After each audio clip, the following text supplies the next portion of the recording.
Good evening. So this is book 1 of another cozy mystery series. It's called 6 Feet Deep Dish by Mindy, Quigley.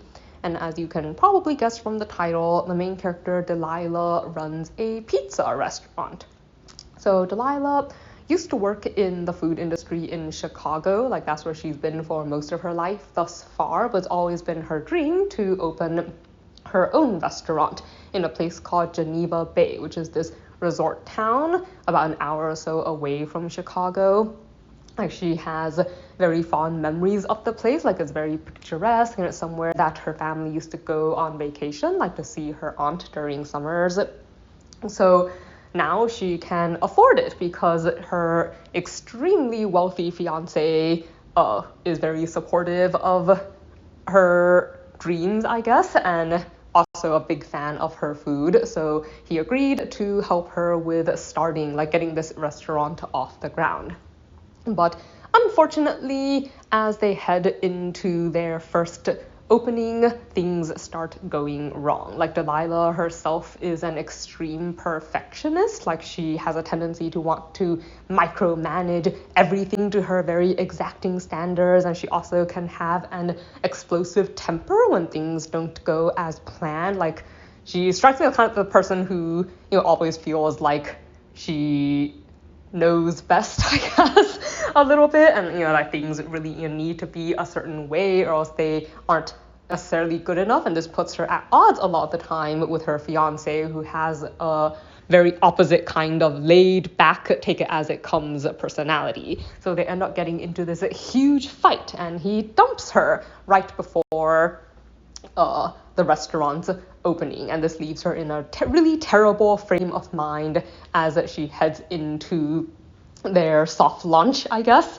Like not only is it's the 3-year relationship that she may or may not want to salvage, it's also gonna cause some problems from the business point of view, since she doesn't really have much in the way of her own money, and now she's scrambling to need to find ways to pay her staff and to keep the restaurant afloat. Like their original predictions said that it would be at least a year before the restaurant was able to turn its own profits. So there is now a great deal for her to consider, and things get even worse when someone is murdered like partway through the festivities, and she discovers her aunt holding what appears to be the murder weapon. So all of this is turning into like fears for her that she may not be able to open her restaurant after all, but she's also not the kind of person who's quite willing to give up that easily. So Delilah decides that she doesn't want to go into the opening with this murder investigation like hanging over the restaurant. So she sets out to try to figure out who actually committed the murder so that they can get on with the business of opening the restaurant without all of that going on in the background. Like she doesn't want that kind of publicity. Even though she did kind of theme her restaurant, I guess, after gangsters and like a lot of the more colorful criminal aspects of the area's history. So let's see. It was a pretty entertaining read, something I liked. Like I think it was kind of a nice change to have like instead of I think a lot of the business owner ones I've read in the past with cozy mysteries is usually just like the one owner or like the owner and an assistant, whereas this one has kind of a small crew together at the beginning already, because you have like the sous chef and the bartender and like wait staff, and she also ends up hiring like this ex-convict, like partly to give him a chance, and he is actually also, I think, a little bit of a perfectionist himself.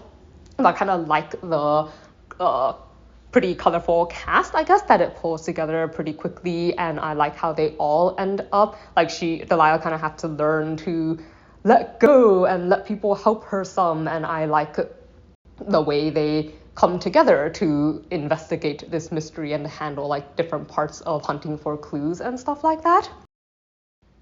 So something I did not like as much.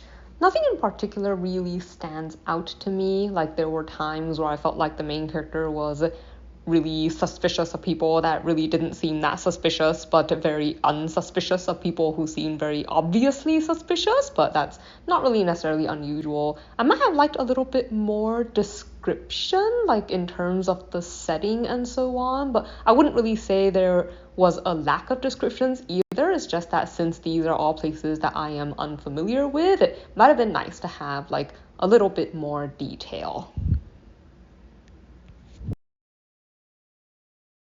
Lastly, I just wanted to mention that Elena and I have semi-recently put out a new book called Interning with the Demon Hunters Agency. It follows 3 girls as they move together from a town in the countryside into the big city, where they're about to start attending university, and they find themselves also interning at a demon hunting agency, which is not an occupation any of them knew about before this point in their lives. So it's meant to be a kind of fun, relaxing sort of read, like bit of mystery, bit of magic, and just a pretty big focus on navigating their new lives.